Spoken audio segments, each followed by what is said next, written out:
This conference will now be recorded. So the main features which keeps the eyelid opposed to the globe, three main characteristics are there. One is tarsal plate or the tarsus, which forms the framework of the eyelid. It is just like a skeleton for the eyelid. Canthal ligaments. These eyelids, upper eyelid and lower eyelid, they're attached laterally and medial to medial canthal tendon. They attach to the bones laterally and medially. All these canthal ligaments, both lateral and medial canthal ligaments, they are attached to the bones. So this is mainly the framework for the eyelids to stay opposed to the globe. Just imagine there are two poles and there is a rope in between. If the poles are pulled wide apart, the rope is taut and straight. But if the poles become weak, the rope slacks down, or the rope lags down, or just falls down. So, how are you going to tighten the rope, or how are you going to tighten the lid, which are either falling inwards or falling outwards? So the palpebral fissure aperture has superior and inferior tarsal plate. Now this is the superior tarsal plate and this is the inferior tarsal plate, above which there are orbicularis muscles. You can see the orbicularis muscles are there above that. If you remove the orbicularis muscle, behind that is the orbital septum, which continues towards the eyelid margin to form the tarsal plate. It is the thickened part of the orbital septum. So this is the medial canthal ligament and this is the lateral canthal ligaments, and they are attached to the lacrimal crest. Here there is a bone called the lacrimal bone, upon which there is a lacrimal crest, and on the similarly on the lateral side there is a lateral orbital tubercle. So these canthal ligaments are attached to the bones by these two points, at these 2 points, that is lacrimal crest and the lateral orbital tubercle.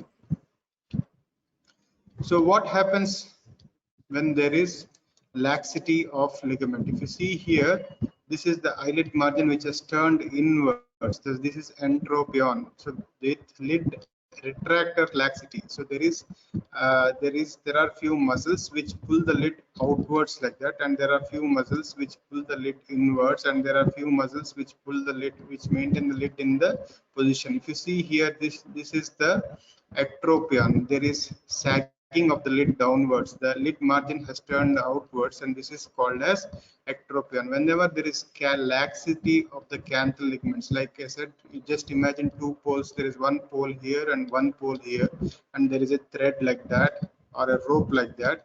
If these poles get loosened up, or if the poles get loosened up or they come close to each other, what happens to the thread? Instead of being straight, it just bends down like that. So whenever there is a canthal ligament laxity, the patient, when the eyelid margin turns outwards, it is called as ectropion. When the eyelid retractor laxity is there, retractor laxity means this eyelid is pulled outwards by few muscles below, which are attached to the orbital margins. So when that retractor laxity is there, the eyelid just turns inwards. So that is called as entropion.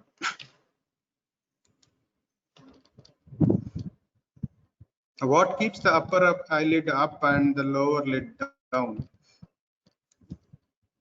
So if you see the upper eyelid retractors, we have few muscles like levator aponeurosis and superior tarsal muscle. These two muscles helps in lifting the upper eyelid up. So this levator aponeurosis or levator palpebrae superioris, or the LPS muscle, which it is called, is supplied by the third nerve, and this is supplied by the sympathetic plexus. It has sympathetic supply. The lower eyelid retractors are nothing but capsulopalpebral fascia and inferior tarsal muscles. The orbital septum fuses with these retractors. So these lid retractors are nothing but they prevent the eyelid margin from turning inwards. The upper eyelid retractors help in lifting the upper eyelid up. So how does a levator aponeurosis help in lifting the upper eyelid? Now if you see, this is how the levator muscle is. It starts somewhere near the orbital apex and it comes forward there. It has 5 insertions, one on the tarsal plate. This is the tarsal plate of the upper head. Major insertion is there, one towards the lateral palpebral raphe and one towards the medial palpebral raphe. So 1, 2, 3 insertions, and one insertion is onto the skin in the front and one insertion is onto the conjunctiva behind. So it has total 5 insertion, and when this levator means elevation, when the muscle contracts, it lifts the upper eyelid. So this is the muscle which helps in lifting the upper eyelid. So it is an upper eyelid retractor. Similarly, there is a capsulopalpebral fascia which is attached down to the orbital rim margin. So this helps in keeping the lower eyelid margin at its position. If this retractor gets weakened, the lid margin will just turn inwards. Now, if you see the Muller's muscle, now this is the same levator aponeurosis which is getting inserted. Now, this is the tarsal plate. This is the eyelid anatomy cross section. Anteriorly is the skin. In between, there is fat. Then there is the muscle. Then there is a tarsal plate. Then there is a conjunctiva. So, if you see here, there is one small zone of Muller's muscle which is attached to the superior surface of the tarsal plate, and the levator margin aponeurosis is attached to the anterior surface of the tarsal plate.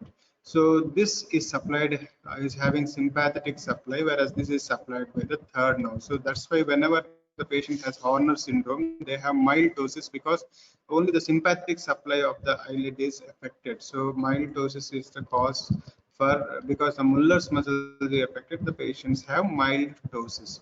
So the levator muscle is mainly takes part in elevation of the eyelid. Similarly, when we see the lower eyelid, this is the tarsal plate, this is the cut section, this is the muscle, orbicularis muscle, and this is the skin. In between there is fat, muscle, and the tarsal plate. Now this tarsal plate is attached by capsulopalpebral fascia. You can see here, this is the capsulopalpebral head. It is pulled downwards, so it keeps the it prevents this lid margin from turning inwards. So this is capsulopalpebral fascia which keeps the lower eyelid margin in its position. So today's topic is ectropion. So we will not deal with ptosis where there is a upper eyelid retractor problem because either rarefaction, disinsertion, or dehiscence. When the upper eyelid droops down, it is called as ptosis. When the lower eyelid retractors are attenuated, then you have entropion. Retractors are affected, then you have entropion, and when the attenuation is there, they have ectropion. So now coming to ectropion and entropion problems, why do these occur? It is a result of imbalance between the forces between anterior and posterior lamellae. So this is the tarsal plate, and this is the capsulopalpebral fascia.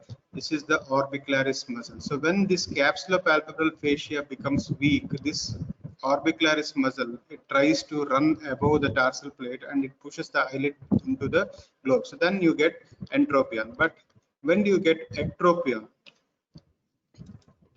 When there is a horizontal lid laxity. So this, because of this imbalance, what happens, there is a horizontal lid laxity and tarsal instability. Because of gravity, the eyelid can turn outwards. Because of laxity and gravity, the eyelid margin can turn outwards. So that is called as ectropion. When there is a retractor weakness, then the patients will have entropion. So this is the basic fundamental difference between entropion and ectropion. Ectropion is nothing but the eyelid margin turn outwards because of gravity when there is a horizontal lid laxity. And why there is horizontal lid laxity? Because there is an imbalance between the anterior and posterior forces which maintain the eyelid in its place. Now coming to types. We have various types. 5 types are commonly discussed: congenital, involutional, paralytic, cicatricial, and mechanical. Congenital is nothing but which is present since birth.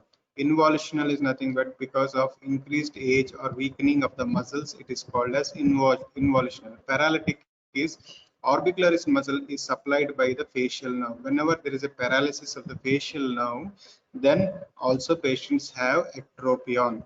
because there is an imbalance in forces which maintain the lid in its position. Cicatricial is nothing but when there is a scarring or when there is an injury which is pulling the eyelid margin outwards. Mechanical is when there is a tumor which pulls the eyelid outwards. So these are all different causes of or different types of ectropion. So the most common type which we come across in practice is involutional, and it's the primary etiological factor for that is horizontal eyelid laxity. How do you test that? You do something called a snap test. Now, what is a snap test? Now, this is the eyelid margin. You just pinch the lateral margin of the eyelid and you release it. If the eyelid margin goes and opposes the globe, then the lid is fine. If it doesn't go and oppose the globe, and if it shows an ectropion, maintains an ectropion like that, that indicates that patient is having a horizontal lid laxity. So now if you see, this is an example of involutional ectropion. Involutional ectropion is nothing but the eyelid margin has turned outwards, and you can see here the lower lid margin has turned outwards and the inside fornix is exposed. So what happens? What are the presenting features for such patients? They develop epiphora and they develop conjunctival hypertrophy and keratinization. So epiphora is nothing but increased watering of the eyelids because so much of area is exposed. Frequent reflex action is there, and irritation is there, and watering is there. Because just so much of area is exposed, the conjunctival epithelium gets hypertrophied, and there is keratinization of the conjunctival epithelium over a period of time. So now if you see here, this is an example of paralytic ectropion. You can see here when the patient is looking at you, because you can see there is an ectropion here, but when the patient is trying to close the lid, still the ectropion is persisting. So what could it be? This is an example of paralytic ectropion which is seen in 7th nerve palsy. Now if you see, the upper lid function is fine. Where he's trying to elevate the lid, the upper lid function is fine, but when he's trying to close that, there is lag of thalamus or there is incomplete closure because there is a paralysis of the 7th nerve, because which supplies the orbicularis oculi muscle. So that is the reason why these patients develop paralytic ectropion. This is an example of cicatricial ectropion. You can see the lid margin has turned outwards here. It is not opposing the globe because there is a scar here or an injury here. This is an example of mechanical ectropion where you can see there is a eyelid margin has turned downwards because of a tumor. The tumor has pulled the eyelid margin outwards. So that is an example of mechanical ectropion. So now, how do you treat a ectropion? You have to give symptomatic management like for epiphora or dry eye, you have to give lubricating drops. Apart from that, the main treatment is surgical. So surgical treatment of ectropion includes conjunctivoplasty. That is one procedure. What you do is the lid margin which is turned outwards and falling forwards, you cut open some part and you suture this part inside. This is called as conjunctivoplasty. So conjunctivoplasty or medial spindle procedure is nothing but you excise some part of the inner lid margin and you suture them so that the lid margin which is falling outwards straightens up. Then the second option is horizontal lid laxity. That is the cause if there is a laxity near the canthal tendon ligaments. You expose the canthal tendon, you cut open the canthal tendon and you suture it to the periosteum of the orbital rim margin. So that is called as lateral canthoplasty. You are decreasing the horizontal laxity by excising some part of the canthal tendon and suturing the remaining part to the orbital rim margin. So that is helping you in tightening or it is helping you in overcoming the horizontal lid laxity. So conjunctivoplasty is one option, lateral canthoplasty is one option. So what do you do in case the ectropion is too much? If it is not getting corrected by canthoplasty or conjunctivoplasty, then you do a full thickness excision. When you do a full thickness excision, a pentagonal part of skin is excised and conjunctivoplasty is performed, and those lid margins, this much part of the skin or the lid you excise. When you excise and when you suture it, the lids get apposed and the ectropion is corrected. So this is an example of medial conjunctivoplasty and full thickness excision. So you excise some part of the lid. So the horizontal lid, the laxity, and the lid which is turned outwards because of your excision and suturing, it gets tightened up. So this is an example of ectropion surgery. This procedure is called as lazy T procedure, where they do medial conjunctivoplasty and full thickness excision followed by suturing.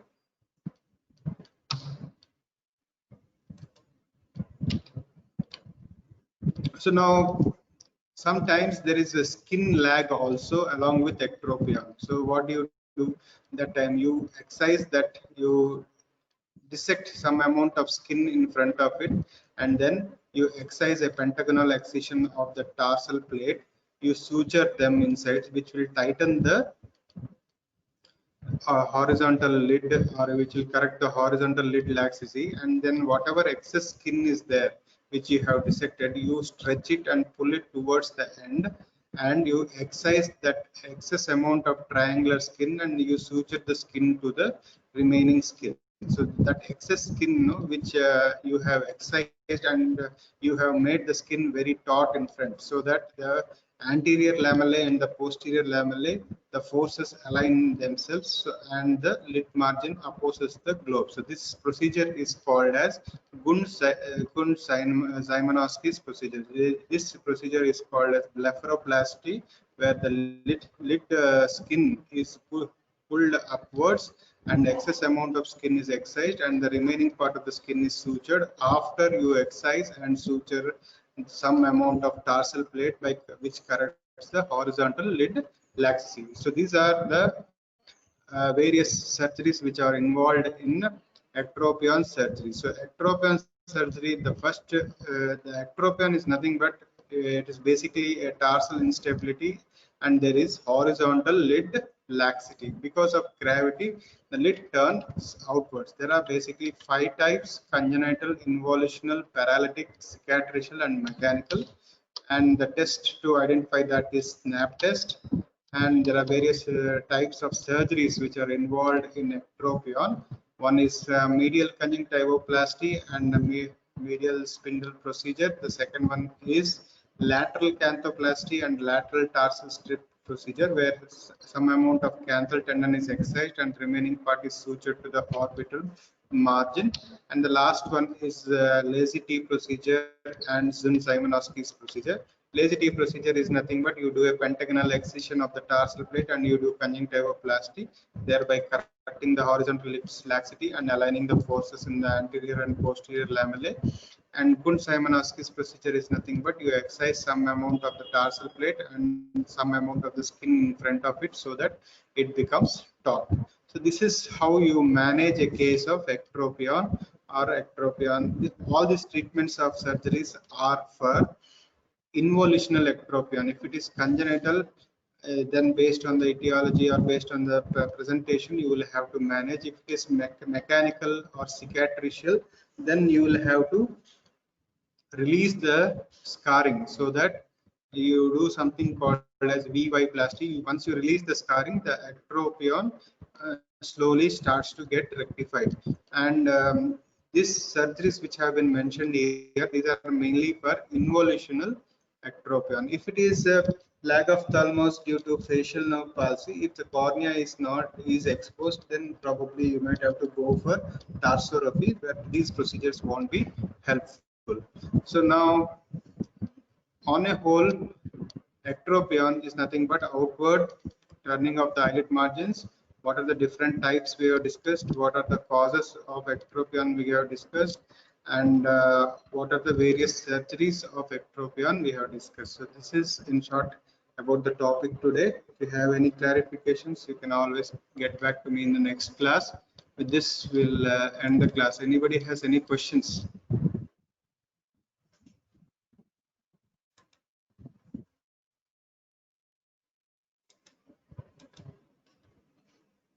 Okay, thank you.